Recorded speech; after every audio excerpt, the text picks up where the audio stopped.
Hello കൂട്ടുകാരെ, welcome back my YouTube channel. ഇന്ന് നമുക്കൊരു പപ്പട ചമ്മന്തിയുടെ റെസിപ്പി കാണാം. അതിനാവശ്യമുള്ള സാധനങ്ങൾ: പപ്പടം ഉള്ള നമ്മുടെ മെയിൻ താരം, പിന്നെ ഉള്ളി വേണം, ഇഞ്ചി വേണം, വറ്റൽമുളക്, ഒരു കഷ്ണം പുളി, പിന്നെ കറിവേപ്പില. വെളിച്ചെണ്ണയിൽ വെച്ച് മൂപ്പിക്കാം. പെട്ടെന്ന് കേട്ടോ, അത് ഈസി ആയിട്ട് വേഗം ഉണ്ടാക്കാൻ പറ്റും. പിന്നെ സബ്സ്ക്രൈബ് ചെയ്ത് കാണാത്തവർ ഒന്ന് സബ്സ്ക്രൈബ് ചെയ്ത് കാണണം കേട്ടോ, പ്ലീസ്. പിന്നെ ലൈക്ക് ചെയ്യുക, നിങ്ങളുടെ കമൻറ്റുകൾ ഇടുക.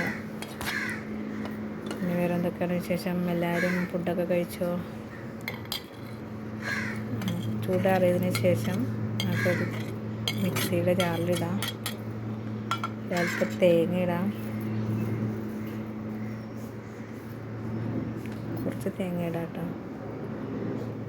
പിന്നെ ഞാനൊരൽപ്പം മുളക് പൊടി ഇടുന്നുണ്ട്, ഉപ്പ് ഇട്ടിട്ടുണ്ട് കേട്ടോ. ഉപ്പ് ഒരു നുള്ളിടാം. ഉപ്പ് ഞാൻ ഇടുന്ന എൻ്റെ അടുത്ത് കാണിച്ചിട്ടില്ല, ഉപ്പ് ഞാൻ ഇട്ടിട്ടുണ്ട്. പിന്നെ മിക്സിയിലിട്ട് ജാറിലിട്ട് അരച്ച്, ഇത്രയേ ഉള്ളൂ. സ്വാദിഷ്ടമായ ചമ്മന്തി റെഡിയായി. നമുക്ക് ചോറിൻ്റെ കൂടെ ഒക്കെ കഴിക്കാം.